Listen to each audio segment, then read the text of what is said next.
Welcome back to our channel. Title കണ്ടപോലെ തന്നെ ആയുർവേദം ഒരു സ്യൂഡോ സയൻസ് ആണോ എന്നതിൽ ചിലർക്കെങ്കിലും സംശയമില്ലാതിരിക്കില്ല. അതിലേക്ക് വരുന്നതിന് മുന്നേ എന്താണ് ആയുർവേദം എന്നും ആ ശാസ്ത്രത്തിൽ എന്തൊക്കെയാണ് ഉൾപ്പെടുന്നതെന്നും ഏത് തരത്തിലുള്ള ഒരു ചികിത്സാ രീതിയാണ് ആയുർവേദം എന്നും നമുക്ക് നോക്കാം. ആയുക്കാമയമാനേന ധർമാർത്ഥ സുഖസാധനം ആയുർവേദോപദേശേഷു വിധേയ പരമാതര എന്ന് പറഞ്ഞാൽ നല്ല ലോങ്വിറ്റി, നല്ല ഹെൽത്തി ആയിട്ടുള്ള ലൈഫ്, ആയുസ് ആഗ്രഹിക്കുന്ന ഒരുവൻ ആയുർവേദം ഫോളോ ചെയ്യണം. ഇത് അതിൻ്റെ ഒരു രക്തചുരുക്കാണ് കേട്ടോ. നമ്മുടെയൊക്കെ ആയുസിന്റെ രക്ഷയ്ക്ക് ആവശ്യമായിട്ടുള്ളത് എന്താണെന്ന് ആയുസ് ആഗ്രഹിക്കുന്നവർ തന്നെ ആരാഞ്ഞറിയണമെന്നാണ് ആചാര്യന്മാർ പറഞ്ഞിട്ടുള്ളത്. ആയുർവേദത്തിന്റെ ചരിത്രം 2 കാലഘട്ടങ്ങളെ ആശ്രയിച്ചാണ് ഇരിക്കുന്നത്. അതില് ആദ്യത്തെ കാലഘട്ടത്തിന്റെ തുടക്കം ഹിമാലയത്തിന്റെ ദക്ഷിണ ഭാഗത്തു നിന്ന് ജനങ്ങൾ മൈഗ്രേറ്റ് ചെയ്ത് ഇന്ത്യയിലേക്ക് വരുമ്പോഴായിരുന്നു. വളരെ വർഷങ്ങൾക്ക് മുൻപ് വിന്ധ്യ ഹിമാലയ ഭാഗങ്ങളിൽ ജീവിച്ചിരുന്ന മുനിമാർ അവരുടെ ജീവിതത്തിന്റെ ഒട്ടുമിക്ക സമയവും ചെലവഴിച്ചിരുന്നത് ദക്ഷിണ ഭാഗത്താണ്. ഇവരുടെ രാജാവായിരുന്നു പ്രജാപതി അഥവാ ദക്ഷൻ. ഇവരുടെ ഇടയിൽ ഫേമസ് ആയിട്ടുള്ള വൈദ്യന്മാരായിരുന്നു അശ്വിനി കുമാരന്മാർ. കാലക്രമേണ ഇവിടെ ഉണ്ടായിരുന്ന ഈ മെഡിക്കൽ നോളജ് വളരെയധികം ഫേമസ് ആവുകയും ചെയ്തു. ഇതേ സമയം ടിബറ്റ് ഭാഗങ്ങളിലുള്ള ജനങ്ങൾ ഇതേപോലെ വൈദ്യശാസ്ത്രം പഠിക്കാൻ തുടങ്ങി. അവരുടെ രാജാവായിരുന്നു ഇന്ദ്രൻ. ടിബറ്റ് ഭാഗങ്ങളിൽ നിന്ന് കുറച്ചുപേർ ഇന്ത്യയിലേക്ക് വന്ന് ഇവിടുത്തെ ലോക്കൽ ട്രൈബ്സിനെ വിവാഹം ചെയ്ത് അവരുടെ കുഞ്ഞുങ്ങളെ നമ്മൾ മനുഷ്യരെന്നും അങ്ങുള്ളവരെ നമ്മൾ ദേവന്മാരെന്നും വിളിച്ചു തുടങ്ങിയാണ് പിന്നീട് കാലത്തുണ്ടായത്. ഇന്ദ്രനിൽ നിന്ന് ആദ്യം ആയുർവേദം പഠിച്ചത് ആത്രേയ മഹർഷി അല്ലെങ്കിൽ പോലും അദ്ദേഹമാണ് ആദ്യമായി പലയിടങ്ങളിലായി നിന്നിരുന്ന ഈ ശാസ്ത്രത്തെ കോടീകരിച്ച് അതിന് ആയുർവേദം എന്ന നാമം നൽകിയതും തന്റെ ശിഷ്യന്മാർക്ക് അത് ഉപദേശിച്ചു നൽകുകയും ചെയ്തത്. അഗ്നിവേശാദി കൃതികൾ എന്ന് കേട്ടിട്ടുണ്ടോ? ഈ ആത്രേയ മഹർഷിമാരുടെ ശിഷ്യന്മാരായിരുന്നു അഗ്നിവേശാദികൾ. ഇവരിലൂടെയൊക്കെയാണ് നമ്മൾ ഇന്ന് കാണുന്ന ആയുർവേദത്തിന്റെ ചരക സംഹിത, സുശ്രുത സംഹിത, അഷ്ടാംഗഹൃദയം എന്നീ രചനകളൊക്കെ വരുന്നത്. CE 6-7 സെഞ്ചുറി കാലഘട്ടങ്ങളിൽ സിന്ധ് അല്ലെങ്കിൽ കശ്മീർ ഭാഗത്ത് ജീവിച്ചിരുന്ന ഒരു വൈദ്യനാണ് വാഗ്ഭടൻ. അദ്ദേഹം പിന്നീട് സൗത്ത് ഇന്ത്യൻ ഭാഗത്തേക്ക് മൂവ് ചെയ്യുകയുണ്ടായി. അദ്ദേഹത്തിന്റെ പ്രധാന കൃതികൾ എന്നറിയപ്പെടുന്നവയാണ് അഷ്ടാംഗഹൃദയവും അഷ്ടാംഗം സംഗ്രഹവും. നമ്മുടെ ഈ കേരളത്തില് അഷ്ടാംഗ ആയുർവേദത്തിന്റെ തുടക്കം ഇദ്ദേഹത്തിലൂടെ ആയിരുന്നു. 8 ബ്രാഞ്ചസ് ഓഫ് ആയുർവേദ, അതാണ് അഷ്ടാംഗം. കായ, ബാല, ഗ്രഹ, ഊർധ്വാംഗ, ശല്യ, ദ്രംഷ്ട്ര, ജര, വൃഷാൻ. ഇത്രയാണ് 8 ബ്രാഞ്ചസ് ഓഫ് ആയുർവേദ. ഇനി നമുക്ക് ആയുർവേദത്തിലെ കുറച്ച് ഗ്രന്ഥങ്ങളെ പരിചയപ്പെടാം. ചരകാചാര്യൻ എഴുതിയെന്ന് വിശ്വസിക്കപ്പെടുന്ന ചരക സംഹിത. ഇത് ഇന്റേണൽ മെഡിസിൻസ്, കായ ചികിത്സയെക്കുറിച്ച് ഡീൽ ചെയ്യുന്നു. രണ്ടാമതായി സുശ്രുത സംഹിത. സുശ്രുതാചാര്യൻ എഴുതിയെന്ന് വിശ്വസിക്കപ്പെടുന്ന ഈ സംഹിത നമുക്ക് എല്ലാവർക്കും അറിയുന്ന പോലെ he's called the father of surgery. ഇതിൽ ശല്യതന്ത്രത്തെക്കുറിച്ചാണ് പ്രതിപാദിച്ചിട്ടുള്ളത്. മൂന്നാമത്തെ ബുക്കാണ് അഷ്ടാംഗഹൃദയം. ചരക സംഹിതയുടെയും സുശ്രുത സംഹിതയുടെയും ഒരു കോമ്പാക്ട് ഫോമാണ് ഈ അഷ്ടാംഗഹൃദയം. ഇതുകൂടാതെ ആചാര്യ മാധവകാരന്റെ മാധവനിദാനം, ഇത് ഡീൽ ചെയ്യുന്നത് നിദാനം അല്ലെങ്കിൽ പത്തോളജിയാണ്. മറ്റൊരു കൃതിയാണ് ആചാര്യ ഭാവമിശ്രയുടെ ഭാവപ്രകാശം.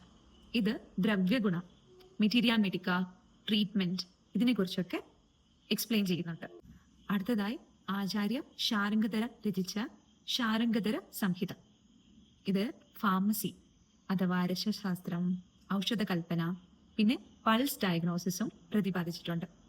ഓക്കെ, സോ ആയുർവേദത്തിന്റെ ഒറിജിനും പിന്നെ അതിലെ പ്രധാന ടെക്സ്റ്റ് ബുക്കുകളെയും നമ്മൾ പരിചയപ്പെട്ടു. ഇനി main question, what is Ayurveda? ആയുർവേദം എന്ന ടേമിനെ നമുക്ക് 2 ഭാഗമായിട്ട് തിരിക്കാം. Ayu means life and veda means science. So basically it's science of life. ഇത് പലരും തെറ്റിദ്ധരിച്ചു വെച്ചിരിക്കുന്നത് ഒരു സ്പിരിച്വലോ അല്ലെങ്കിൽ റിലീജിയസോ ആയിട്ടുള്ള ഒരു ശാസ്ത്രമാണെന്നാണ്. എന്നാൽ ഇത് ഡിസീസ് ഫ്രീ ആയിട്ട് നമ്മളെ എങ്ങനെ ജീവിക്കാമെന്ന് പഠിപ്പിക്കുന്ന ഒരു ശാസ്ത്രമാണ്. ഈ ലോകത്തെ എല്ലാ വസ്തുക്കളും ഉണ്ടാക്കിയിരിക്കുന്നത് എന്തുകൊണ്ടാണ്? ആറ്റംസ്, മോളിക്യൂൾസ് അല്ലേ? ആയുർവേദത്തിൽ നമ്മൾ മെയിൻ ആയിട്ട് ഫോക്കസ് ചെയ്തിരിക്കുന്നത് പഞ്ചമഹാഭൂത തിയറിയാണ്. എന്താണ് ഈ പഞ്ചമഹാഭൂതം? പഞ്ച എന്ന് പറഞ്ഞാൽ 5. മഹാ മീൻസ് ബിഗ്. ഭൂത, ഭൂത എന്ന് പറഞ്ഞ എലമെന്റ്. ഭവ്യതേ ഇതി ഭൂത, ദാറ്റ് വിച്ച് എക്സിസ്റ്റ്, നിലനിൽക്കുന്നതിനെയാണ് നമ്മൾ ഭൂതം എന്ന് പറയുന്നത്. അങ്ങനെയാണെങ്കിൽ ആയുർവേദപരമായി പറയുമ്പോൾ നമ്മളുടെ ഈ ലോകം മുഴുവൻ ഉണ്ടാക്കിയിരിക്കുന്നത് 5 എലിമെന്റ്സ് കൊണ്ടാണ്. പൃഥ്വി, അപ്, തേജോ, വായു, ആകാശം.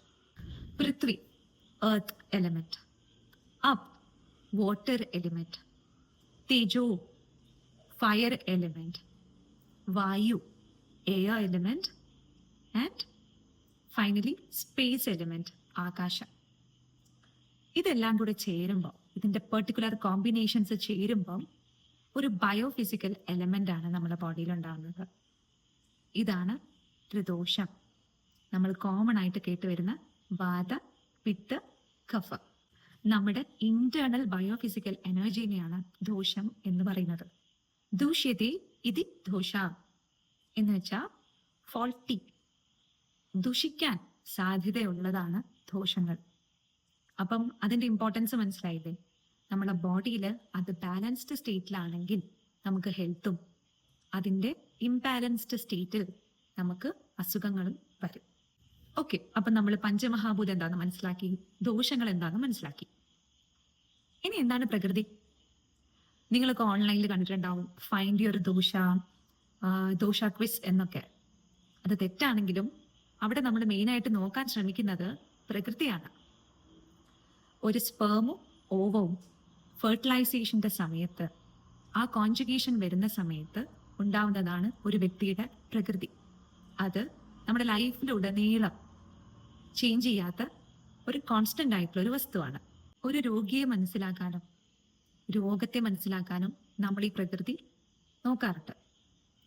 ഏതൊക്കെയാണ് ഈ പ്രകൃതികൾ? വാതപ്രകൃതി, പിത്തപ്രകൃതി, കഫപ്രകൃതി. പിന്നെ കോമ്പിനേഷൻ വാതപിത്ത, പിത്ത കഫ ആൻഡ് വാതകഫ. പിന്നീട് ത്രിദോഷ പ്രകൃതി, വാത, പിത്ത, കഫ. ഇതില് വളരെ കുറഞ്ഞ ശതമാനം, ഏകദേശം 1 to 10% ആൾക്കാർക്ക് ത്രിദോഷ പ്രകൃതി ഉണ്ടാവുള്ളൂ. അതായത് വാതപിത്ത കഫ പ്രകൃതികൾ ഈക്വൽ എമൗണ്ടിൽ ഉണ്ടാവുള്ളൂ. 90% ജനങ്ങളും ഡ്വൽ പ്രകൃതിക്കാരായിരിക്കും. പിന്നെ സിംഗിൾ പ്രകൃതി, ഒന്നല്ലെങ്കിൽ വാദദോഷം മാത്രം, അല്ലെങ്കിൽ പിത്തദോഷം മാത്രം, അല്ലെങ്കിൽ കഫദോഷം മാത്രമുള്ള ആൾക്കാർ വളരെ റെയറാണ്. ഇനി ഈ ത്രിദോഷങ്ങളിലെ വാദ, പിത്ത, കഫ പ്രകൃതിക്കാരുടെ കുറച്ച് ഒരു ഐഡിയ ഞാൻ നിങ്ങൾക്ക് തരാം. ഇതൊരു റഫ് ഐഡിയ ആണ്. ഡീറ്റെയിൽ ആയിട്ട് നമുക്ക് വേണമെങ്കിൽ വേറൊരു വീഡിയോ ചെയ്യാം. ഓക്കെ, വാദക്കാർ പൊതുവെ തിന്നായിട്ടുള്ള ബോഡി സ്ട്രക്ചർ ഉള്ള ആൾക്കാരായിരിക്കും. ലീൻ, തിൻ, ടൈനി ആയിട്ടുള്ള ഫീച്ചേഴ്സ് ആയിരിക്കും അവർക്ക്. മോസ്റ്റ്ലി സ്കിന്നും അതുപോലെ തന്നെ ഹെയറും ഡ്രൈ ആവാനുള്ള സാധ്യത കൂടുതലാണ്. And they will be more prone to constipation. ഇത്തരക്കാര് ഒരു 100 ജോലി ഒരേ സമയത്ത് ചെയ്യും. മൾട്ടി ടാസ്കേഴ്സ് ആണ് അവര്. എന്നാൽ ഒരു ജോലിയും കംപ്ലീറ്റ് ചെയ്യില്ല. എപ്പോഴും കോൺസ്റ്റന്റ് ആയിട്ട് ചിന്തകൾ, കുറച്ച് ഓവർ തിങ്കിങ് ഒക്കെ ഉള്ള ആൾക്കാരായിരിക്കും. വളരെ ക്രിയേറ്റീവായ ആൾക്കാരാണ്. And they are nice people. ഇത്തരക്കാര് മോസ്റ്റ്ലി എഫക്റ്റഡ് ആവുന്നത്, ഇപ്പൊ നമ്മൾ ഈ ദോഷങ്ങളിലെ ഇംബാലൻസ് വരുന്ന സമയത്ത് അവർ മോസ്റ്റ്ലി എഫക്റ്റഡ് ആവുന്നത് ബോൺ ആൻഡ് ജോയിന്റ് റിലേറ്റഡ് അസുഖങ്ങളിലായിരിക്കാം. പിന്നെ മസ്കുലർ ഇഷ്യൂസും പൊതുവെ കണ്ടുവരാറുണ്ട്. ഇനി പിത്തപ്രകൃതിക്കാര്, ഇവര് ഭയങ്കര പാഷനേറ്റ് ആയ ആൾക്കാരായിരിക്കും. നല്ല ആങ്കർ ഇഷ്യൂസ് ഉണ്ടാവും, അഗ്രസീവ് ആയിരിക്കും. പിന്നെ ഗോ ഗെറ്റേഴ്സ് ആണ്, എന്താഗ്രഹിച്ചാലും അത് നേടിയെടുക്കും. ഈ ബോഡി ഹീറ്റ് എക്സസ് ആയിട്ടുള്ളത് കൊണ്ട് തന്നെ ഇവർക്ക് ബോയിൽസ്, മൗത്ത് അൾസേഴ്സ്, പിന്നെ ലൂസ് മോഷൻസ്, അതുപോലെ ഇൻഫ്ലമേഷൻ കണ്ടീഷൻസ് ഒക്കെ പൊതുവെ കണ്ടുവരാറുണ്ട്. They will make a great lover. So mind related കാര്യങ്ങളുണ്ട്, അത് ഞാൻ വഴിയെ പറയാം. സോ ഇതൊക്കെയാണ് പിത്തപ്രകൃതിക്കാർ. അടുത്തത് കഫപ്രകൃതി. നമുക്ക് വളരെ ലവബിൾ ആയിട്ട്, നമുക്ക് നമ്മുടെ ഗ്രാൻഡ് പാരന്റ്സിനൊക്കെ കാണുമ്പോൾ പോയി കെട്ടിപ്പിടിക്കാൻ തോന്നില്ലേ? അവരുടെ ആ ഒരു ഫ്ലഫി ഫീച്ചർ, ഇത് തന്നെയാണ് അവരുടെ ഹൈലൈറ്റ്.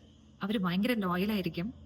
നമുക്ക് എന്താ പറയാ, ഹഗ് ചെയ്യാൻ തോന്നുന്ന ടൈപ്പ് ഓഫ് ബോഡി ആയിരിക്കും അവർക്ക് ഉണ്ടാവുക. വളരെ ലോയൽ ആയിട്ടുള്ള നർച്ചറിങ് ക്വാളിറ്റീസ് ആണ് കഫപ്രകൃതിക്കാർക്കുള്ളത്. അവർക്ക് നല്ല ഭംഗിയുള്ള കണ്ണുകളും ഇടതൂർന്ന മുടിയും ഉണ്ടാവും. പക്ഷേ വളരെ ലേസി ആയ ഇവര് നമ്മളിപ്പം പിടിച്ച് വലിച്ചു വേണ്ടി വരും എന്തെങ്കിലും ഒരു ഇവന്റിന് കൊണ്ടുപോകാൻ. They will be like, oh I will sit at home, Netflix and chill. ഇത്തരക്കാർക്ക് മെറ്റബോളിസം റിലേറ്റഡ് ആയിട്ട് ഇഷ്യൂസ് ആണ് കൂടുതൽ കണ്ടുവരുന്നത്. PCOD, PCOS, പിന്നെ വെയിറ്റ് ഗെയിൻ, ഇതൊക്കെ സർവ്വസാധാരണമായിട്ട് ഈ പ്രകൃതിക്കാരിൽ കണ്ടുവരുന്നുണ്ട്. ഇനിയിപ്പോൾ നമ്മൾ റിലേഷൻഷിപ്സിലേക്കൊക്കെ വരുവാണെങ്കിൽ, വാദക്കാർക്കാണെങ്കിൽ ഒരു റിലേഷൻഷിപ്പിന്റെ starting, whether it be friendship അല്ലെങ്കിൽ ഒരു അഫെയർ ആവാം, എനി കൈൻഡ് ഓഫ് റിലേഷൻഷിപ്പിലായാലും ബിഗിനിങ്ങിൽ അവർക്ക് നല്ല ബട്ടർഫ്ലൈസ് ഒക്കെ ആയിരിക്കും, ഭയങ്കര എന്തൂസിയാസ്റ്റിക് ആയിരിക്കും. പക്ഷേ പോകെ പോകെ അവർക്ക് ഇതിലുള്ള ഒരു ഇൻട്രസ്റ്റ് കുറഞ്ഞു വരികയും ദേ ഗെറ്റ് ഈസിലി ബോർഡ്. പിത്തക്കാർക്ക് പറയുകയാണെങ്കിൽ they are very good lovers. ഒരു ലോങ് ടേം റിലേഷൻഷിപ്പിന് നല്ല പാർട്ട്നേഴ്സ് ആയിരിക്കും പിത്തപ്രകൃതിക്കാര്. ഇനി കഫപ്രകൃതിക്കാര്, അവർ വളരെ ട്രൂത്ത്ഫുള്ളും ലോയലും ആയിരിക്കും. പക്ഷെ ഇവരുടെ ഈ ലേസി സ്വഭാവം അവരെ ഒട്ടും എനർജറ്റിക് അല്ലാതെ ആക്കുണ്ടാവും ഒരു റിലേഷൻഷിപ്പിൽ. ബേസിക്കലി നമുക്ക് പറയാം, വാദക്കാര് കുറച്ച് ലീൻ ബോഡി ടൈപ്പും പിത്തക്കാര് ഒരു മോഡറേറ്റ് ബിൽഡുള്ള ആൾക്കാരും കഫപ്രകൃതിക്കാര് നല്ല സ്റ്റൗട്ട് ആയിട്ടുള്ള ബിൽഡുള്ള ആൾക്കാരും ആയിരിക്കും. ആയുർവേദത്തില് ഒരു ജനറലൈസ്ഡ് അപ്രോച്ച് ഇല്ല. Ayurveda is always individualised. നമ്മുടെ പ്രാക്ടീസിലാവട്ടെ, നമ്മുടെ ഫുഡ് ഹാബിറ്റ്സിലാവട്ടെ, നമ്മുടെ എക്സസൈസിലാവട്ടെ, എല്ലാം ഈ പ്രകൃതി ബേസ്ഡ് തന്നെയാണ് നമ്മൾ റെക്കമെൻഡ് ചെയ്യുന്നത്. There is no one size fits all in Ayurveda. ഈ വാദപിത്ത കഫങ്ങൾ മാത്രമല്ല, ആയുർവേദത്തെ വീണ്ടും കോംപ്ലിക്കേറ്റഡ് ആക്കുന്ന ഒന്നും കൂടിയുണ്ട്, ധാതുക്കൾ. സപ്ത ധാതു, 7 ടിഷ്യൂസ് ഓഫ് ബോഡി. അതേതൊക്കെയാന്ന് നോക്കാം. നമ്മൾ കഴിക്കുന്ന ആഹാരം നറിഷ്മെന്റിനും പിന്നെ അതിന്റെ വേസ്റ്റ് എലിമിനേഷനും പോകുന്നുണ്ട്. ഈ നറിഷ്മെന്റിന് പോകുന്നത് ഓരോ ടിഷ്യൂ ലെവലിൽ വരെ റീച്ച് ചെയ്യുന്നുണ്ട്. അതായത് രസ, രക്ത, മാംസ, മേധോ, അസ്ഥി, മജ്ജ, ശുക്രാണി, ധാതവ. 7 ടൈപ്പ് ബോഡി ടിഷ്യൂസ് ആണ്. സേ ഫോർ എക്സാമ്പിൾ പ്ലാസ്മ, നമ്മുടെ blood, bone marrow, reproductive tissue, fat, muscles എല്ലാം. അതുകൊണ്ട് തന്നെ നമ്മളെടുത്ത് ഒരു പേഷ്യന്റ് വരുമ്പോൾ ഈ പ്രകൃതികളായ വാതപിത്ത കഫങ്ങളോടൊപ്പം നമ്മൾ അവരുടെ ധാതു, ഏത് ധാതു ലെവലിലാണ്, അതായത് ഏത് ബോഡി ടിഷ്യൂ ആണ് ഈ അസുഖത്തിൽ എഫക്റ്റഡ് എന്ന് കൂടി നോക്കും. ഇത് കൂടാതെ ഒരു രോഗിയെ സംബന്ധിച്ച് ആയുർവേദത്തിലെ ത്രിമലങ്ങൾ, മൂത്രം, പുരീഷം, സ്വേദം, അതായത് urine, fecal matter and sweat, ഇതിനും ചികിത്സയിൽ വളരെ പ്രാധാന്യമുണ്ട്. എങ്ങനെയാണ് നമ്മുടെ ബവൽ ഹാബിറ്റ്സ്, നമ്മുടെ സ്വെറ്റിന്റെ റേറ്റ് എങ്ങനെയാണ്, നമ്മളുടെ യൂറിൻ റേറ്റ് എങ്ങനെയാണ്, ഇതെല്ലാം നോക്കിയാണ് ഒരു ഫിസിഷ്യൻ രോഗിക്കുള്ള ട്രീറ്റ്മെന്റ് പ്ലാൻ ചെയ്യുന്നത്.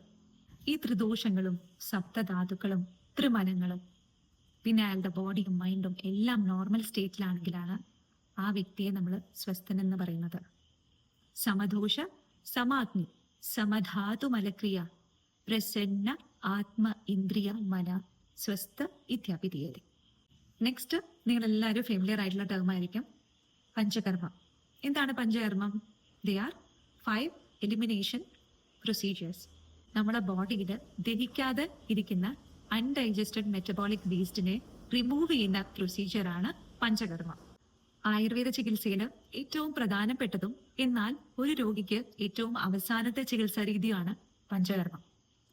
ആഹാരം, വിഹാരം, പിന്നെ വിചാരം, ഇത് മൂന്നിലും ആദ്യം കറക്ഷൻസ് നടത്തുക.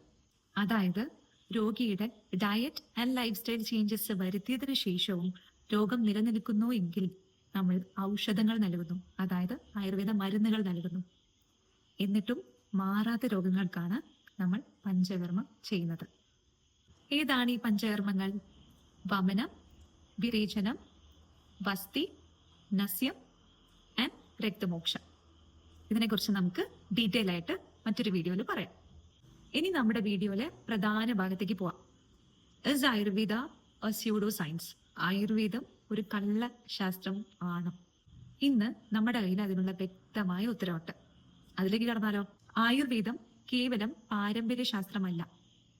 ചരക സംഹിതയിലും സുശ്രുത സംഹിതയിലും പ്രത്യക്ഷം, അനുമാനം, ആപ്തവാക്യം എന്നിങ്ങനെ 3 അറിവിന്റെ മാർഗങ്ങളെ കുറിച്ച് പ്രതിപാദിച്ചിട്ടുണ്ട്.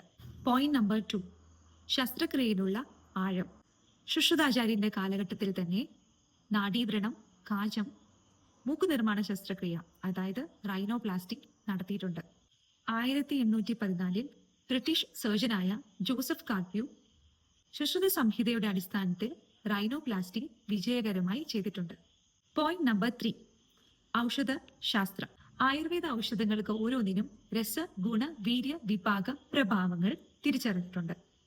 ഇതുതന്നെയാണ് ആധുനിക ഫാർമക്കോളജിയുടെയും അടിത്തറ. പോയിന്റ് നമ്പർ 4, WHO അംഗീകാരം. ആയുർവേദം WHO അംഗീകരിച്ചിട്ടുള്ള ഒരു ഔദ്യോഗിക വൈദ്യശാസ്ത്രമാണ്. ഇന്നും ആയുർവേദ ജേർണൽസിൽ ശാസ്ത്രീയ പഠനം നടക്കുന്നു. Point number 5, കള്ളശാസ്ത്രമോ ശാസ്ത്രമോ? എന്താണ് കള്ളശാസ്ത്രം? കള്ളശാസ്ത്രം എന്നാൽ പരീക്ഷിക്കാൻ കഴിയാത്തത്, തെളിയിക്കാൻ കഴിയാത്തത് എന്നാണ് അർത്ഥം. പക്ഷേ ആയുർവേദം നിരീക്ഷണം, പരീക്ഷണം, തിരിച്ചറിയൽ, പ്രത്യയം, ഫലമാനം എന്നിവയിലൂടെ മാറിക്കൊണ്ടിരിക്കുന്നതാണ്. ആധുനിക വൈദ്യശാസ്ത്രം ഇപ്പോഴാണ് പ്രിസിഷൻ മെഡിസിൻ സ്വീകരിക്കുന്നത്. എന്നാൽ ആയുർവേദം പണ്ടുകാലം മുതലേ പ്രകൃതിയും ദേശവും പരിഗണിച്ചുള്ള ചികിത്സയാണ് കൊടുത്തുവരുന്നത്. ഇനി സംശയം വേണ്ട, ആയുർവേദം ശാസ്ത്രീയമാണ്, പാരമ്പര്യത്തിൽ നിന്നും വിജ്ഞാനത്തിലേക്കുള്ള യാത്രയാണ്. Think again, this is Ayurveda. വിശ്വാസമല്ല, വിജ്ഞാനമാണ്. വീഡിയോ ഇഷ്ടമായെങ്കിൽ give it a big thumbs up. And also future വീഡിയോസിനായി ചാനൽ സബ്സ്ക്രൈബ് ചെയ്യുക. Share with your friends and family who still think Ayurveda is pseudoscience. See you on our next video. Till then, it's me, Dr. Namika, signing off with a gentle reminder. Health is the only wealth that stays for a lifetime. Thank you and namaste.